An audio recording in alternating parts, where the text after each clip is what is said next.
嘉義縣有家長呢，佇咧網絡刊文講，伊個囡仔佇咧坐校車的時，因為腹肚無爽快，想要便所，結果這個運將呢，煞半路甲放佇咧較壓貼的所在，而且車閣隨駛走。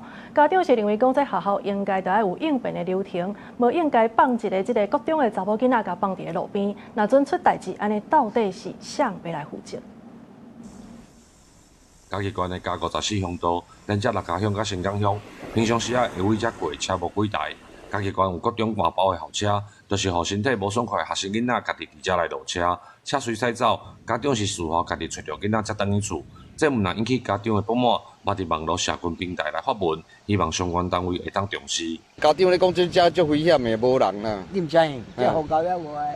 你若聽到咩按就按就去好厲害的。他其實有先詢問他要不要到下一站再下車，那學生說不用，他想要馬上就下車，而且他會聯絡家長來載送，所以司機就是誤判情勢。家長認為，雖然是囡仔家己經落車的所在，但是學校應該愛有相關的處理流程，哪會當予一個國中1年仔的查某囡仔家己來做判斷，落車的所在遮偏僻，若是發生危險，也是身體有啥物狀況，根本無人會當佇第一時間來做處理。就是在當天馬上請老闆跟所有的司機來說明，那以因應這樣的狀況，以後不可以再發生。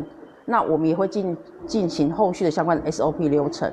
司機對於就是學生的這個請求，可能處置有一些不當哦。那我們第一時間已經請督學哦進到學校去了解。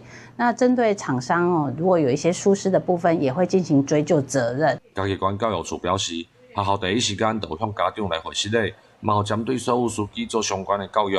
教育處刷來會針對有校車接送的學校進行相關流程的檢查甲檢討，希望同款的代誌袂擱再發生。